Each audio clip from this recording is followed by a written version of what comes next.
The Warren Commission said 3 shots, 1 gunman, case closed. But on November 22, 1963, a Dallas motorcycle officer's radio malfunctioned, his microphone jammed open, and second by second, it captured something the official story never accounted for. A 4th shot was traced by government acoustic experts to the Grassy Knoll with 95% certainty. That conclusion shook Congress.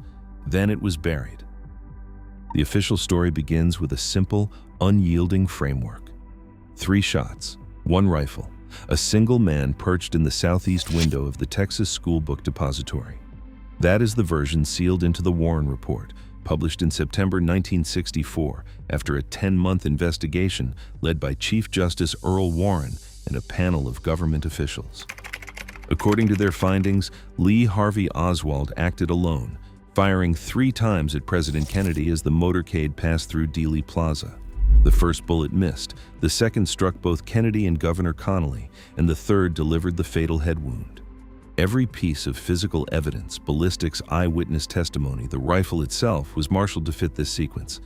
The Commission's 888-page report left little room for doubt. Oswald's fingerprints on the Mannlicher Carcano rifle, the spent shells on the 6th floor, eyewitnesses pointing upward toward the window. In this telling, the chaos of that Dallas afternoon is reduced to a single, linear trajectory. 3 shots echoing from the book depository, all accounted for by 1 man. The Warren Report's authority became the foundation for decades of official history, a structure built to withstand challenge and close the case on any alternative. Yet beneath its surface, the question always lingered. What if something had been missed or deliberately ignored? At the heart of the acoustic controversy lies a simple, unintended malfunction, a police motorcycle radio stuck on transmit. Officer Harold B. McLean, badge number 2371, rode at the front of the Dallas motorcade that day. His radio, assigned to Channel 1, became an unblinking witness. The microphone jammed open, its squelch disengaged, turning the machine into a relentless recorder. Every siren, every shouted order, every second of chaos in Dealey Plaza was preserved not by design, but by a quirk of hardware. Dallas Police Department protocol in 1963 required motorcycle units to keep their radios live during motorcade duty. But McLean's unit, call sign M22, never went silent. The open mic streamed a continuous, uninterrupted audio track directly onto the Dictabelt, a thin vinyl-coated strip spinning inside the radio room's recording machine. The result was a complete, unedited account of the motorcade's final moments, captured in real time as the events unfolded. Instead of the official, carefully curated version of history, this was raw reality, preserved second by second. The mechanical failure transformed an ordinary police broadcast into a rare piece of evidence, one that would later challenge the most powerful narrative in American history. Without intention, McLean's open mic became the accidental thread that threatened to unravel the official story. Inside the Dallas Police Department radio room, a thin vinyl-coated Dictabelt spun relentlessly as the open microphone of Officer H.B. McLean broadcast the chaos from Dealey Plaza. The recording did not vanish into routine storage.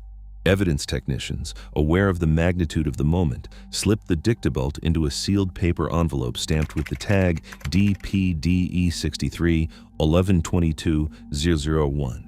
The entry in the department's evidence ledger fixed the artifact in time, November 22, 1963, 12:42 p.m., motorcade traffic record, to be retained pending investigation. Unlike ordinary recordings, which might have been erased after 90 days, this belt was set aside for long-term preservation. A few weeks later, on December 30, 1963, Dallas authorities transferred the sealed envelope to the U.S. Department of Justice. The federal accession logs described the belt as Exhibit a 63-1122 DPD, with a duplicate microfilm copy made as insurance against loss. The original remained locked in a temperature-controlled vault, its chain of custody unbroken. In 1975, as public scrutiny of the Kennedy assassination reignited, the Department of Justice handed the Dictabelt over to the National Archives and Records Administration. The accession form, cataloged as RG244A1 and 18, listed the artifact by its precise dimensions and ordered a black and white photograph for the official record. The image, captured by archivist M. Gillespie, became the visual proof of the belt's existence and condition. Every step, from the Dallas radio room to the National Archives, was logged, signed, and witnessed. The Dictabelt's journey was not a series of accidents. It was a deliberate preservation of a mechanical witness, an artifact that would soon become the most disputed piece of evidence in American criminal history. In 1979, the House Select Committee on Assassinations brought together a team of government acoustic experts, physicists, statisticians, and engineers to examine the Dictabelt recording from November 22, 1963. Their mission was to determine if the stuck-open police microphone had captured more than the 3 gunshots recorded in official accounts. The investigation started with the raw audio, searching for sharp, impulsive spikes, potential gunfire. Energy detectors, set to trigger only at 3 times the background noise, flagged each spike. But it was not just about volume.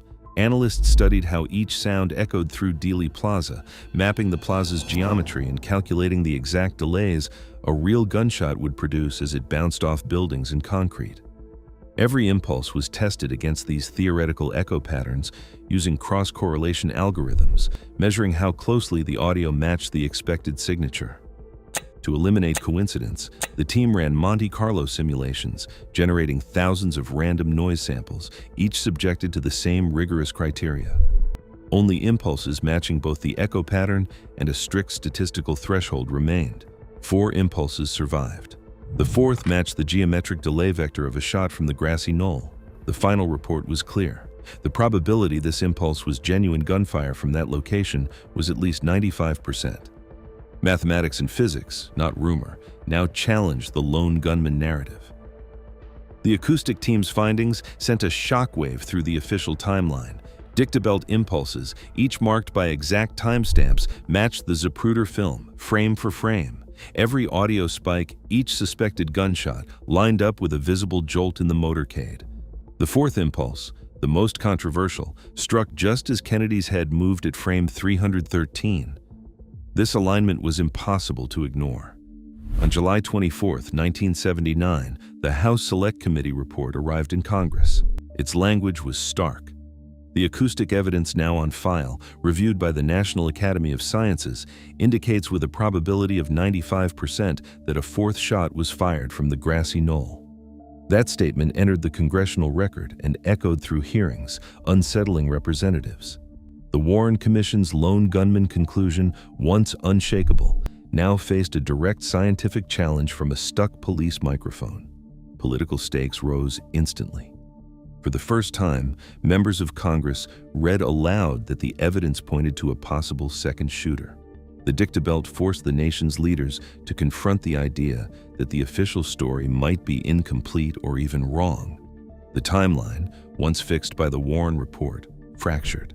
What had seemed settled was suddenly uncertain, the possibility of a hidden truth spinning on a strip of Dallas police vinyl. Within months of the acoustic report's release, the machinery of official rebuttal began to grind. The Department of Justice, alarmed by the implications of a second shooter, commissioned its own panel of scientific reviewers. John R. Linsker and Robert Garwin, leading figures in the Department of Justice's 1992 review, sifted through the original data with a skeptical eye. Their central argument rested on the claim that the reference gunshot waveform, the very template used to match impulses on the Dictabelt, did not accurately reflect the conditions in Dealey Plaza. They argued that the echo patterns could be replicated by random noise, not just by gunfire. The Department of Justice report, filed under accession DOJ 1992 AE001, stated flatly that the acoustic data do not substantiate a second gunman. A second review followed in 2003, this time under the National Research Council's Committee on Ballistic Acoustics. Their findings were even more severe. The committee pointed to a fundamental timing error. The motorcycle with the stuck microphone, they said, was not present in the kill zone at the moment the shots were fired. The supposed 4th impulse, they argued, was out of sync with the assassination timeline by nearly a full second. The probability estimate of 95%, they concluded, was statistically invalid.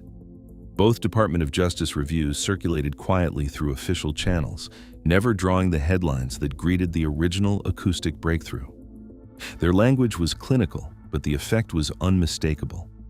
What had been a national shock was filed away as a technical misunderstanding. The Dictabelt, once poised to rewrite history, was again reduced to a curiosity. Its most explosive evidence was neutralized by the very institutions charged with seeking the truth. The tension between the accidental recording and the weight of official history remained, unresolved and uneasy. A stuck microphone, a Dictabelt spinning in real time. These are not theories, but artifacts. Today, the gap between the official narrative and accidental truth still widens. When evidence itself is buried, history is written not by witnesses, but by those who fear what the recording captured. What do you hear?